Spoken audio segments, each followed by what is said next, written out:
Well, it's the month of December, and we all know what happens in December, right? Well, it's obviously the month of Christmas, but if you're a cricket enthusiast and an Indian, you're in for a double bonanza here. Well, it's the series. It's the Indian Test series down under against Australia, due to begin tomorrow in Adelaide with the pink ball. The pink ball, this has created so much more anticipation than what there is for this series. And usually, the pink ball has got a history of swinging much more than what the red ball does in Test cricket. So that is what creates has created so much more anticipation, and particularly the two Test giants will go head to head in this series. So that is what created so much more excitement and anticipation among both the fans in both the countries there. So let's talk about the pink ball. So it has been it has been the talking point there about how the pink ball would behave in the particularly in the twilight session of the test match, particularly between the second session and the third session. It has got a history of swinging a lot more than it would swing in normal conditions in the day. So that is what uh, it has uh, created a lot of talking among the cricket experts, and they believe the technique of the Indian opening batsmen and the Australians alike, they would have to be at their best to navigate the pink ball without losing any wickets in that session. So that is what created some confusion, some debate among the cricket experts, particularly the Indian cricket experts, as to who will open with Mayank Agarwal. Will it be Prithvi Shaw or Mayank or Shubman Gill? But Virat Kohli and the Indian team management has made it clear it would be Prithvi Shaw who would be opening. Rather, they have named their entire 11 just before on the eve of the Adelaide Test, which is quite rare in Indian cricket, naming the Test 11 a day before the actual Test match. So that is what Virat Kohli has been known to create history, and he has done in this aspect as well. So the other talking point was about the wicket keeper. Who would keep? Will it be Saha or will it be Pant?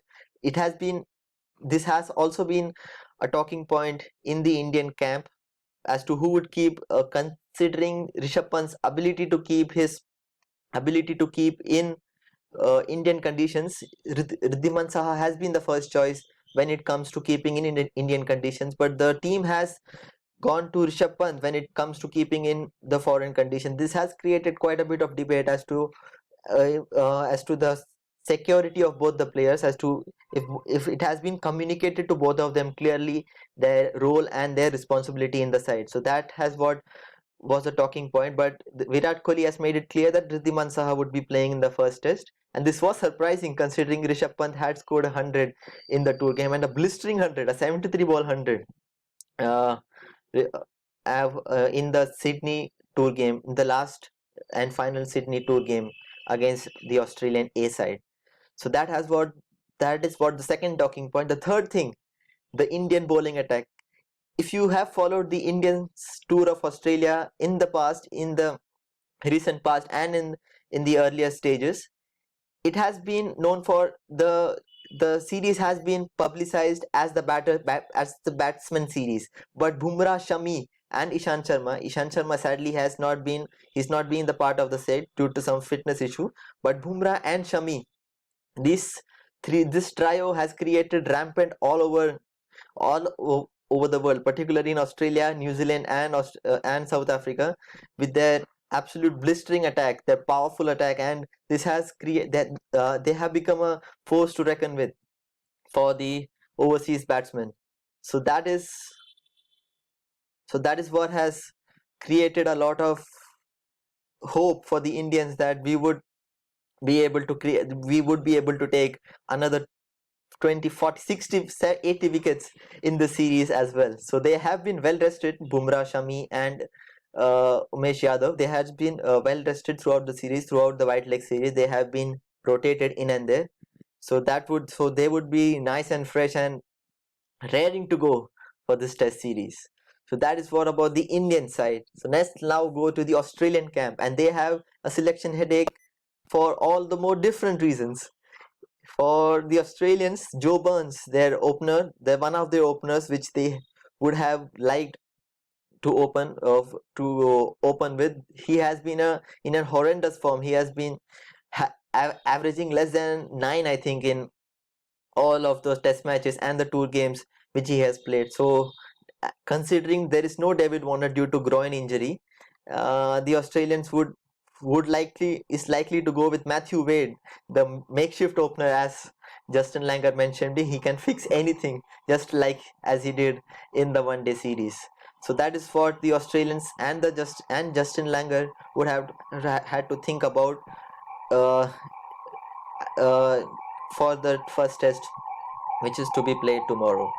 And likewise, as the Indians, the Australians have a great bowling attack, namely Cummins, Josh Hazelwood, and Mitchell Stark. Mitchell Stark didn't have a great one day leg series, but he has got a well-deserved break, and it would mean that he would come all guns blazing against the Indian batsmen. So Prithvi Shaw and Mayank Agarwal and Cheteshwar Pujara, also known as the new wall of India, they would have to navigate the pink ball if they are to bat tomorrow first.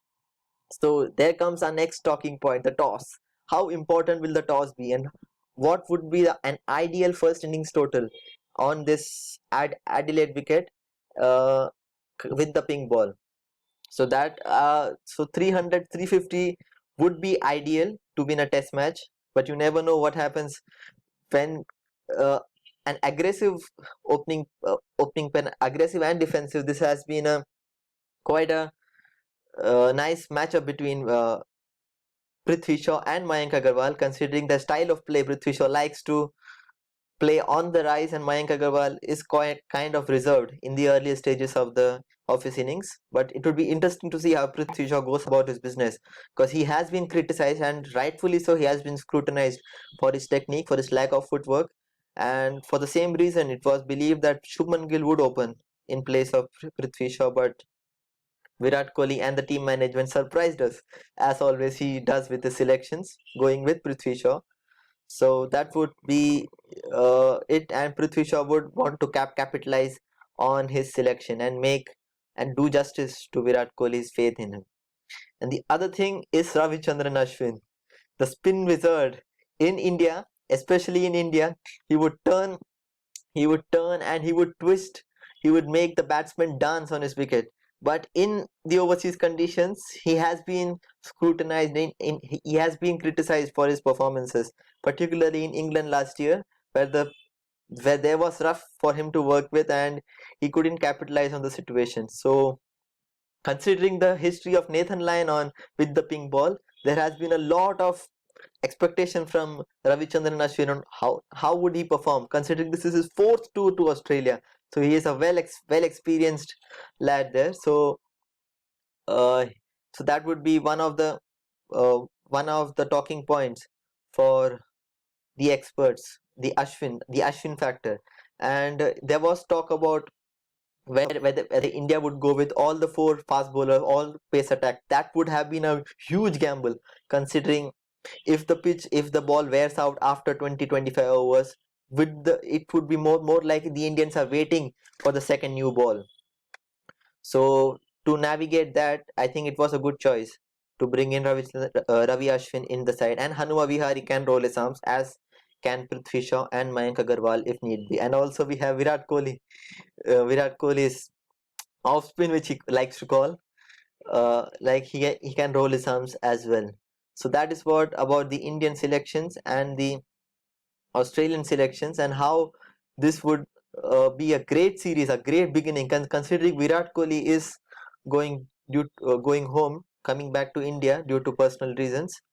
So that would mean Ajinkya Rahane would captain in the next 3 test matches, which would remain in the series. So Virat Kohli hasn't got 100 in this year. That is quite surprising, and this has been an unusual year, and you would expect Virat Kohli to score 100 galore in a uh, calendar year in one day and test cricket. So he hasn't. So there has been a lot of expectation of Virat Kohli and how he would go about his business and finish his tour with style. So hopefully India would be on top after the first test match. As Shane Warne said, he has said the India would win the Adelaide test, but he has also commented on how Australia would come back and win the series 2-1. So let's see, let's make Shane Warne, let's see if Shane Warne is correct, or will the Indians upset Shane Warne's expectations. So that is what it about the Indians and the Australian camp for this series. So thank you so much for listening, and let's see if the Indians can recreate history as in 2018 they did with a 2-1 victory over the Australians. So thank you for watching. Let's meet after the first test. Thank you.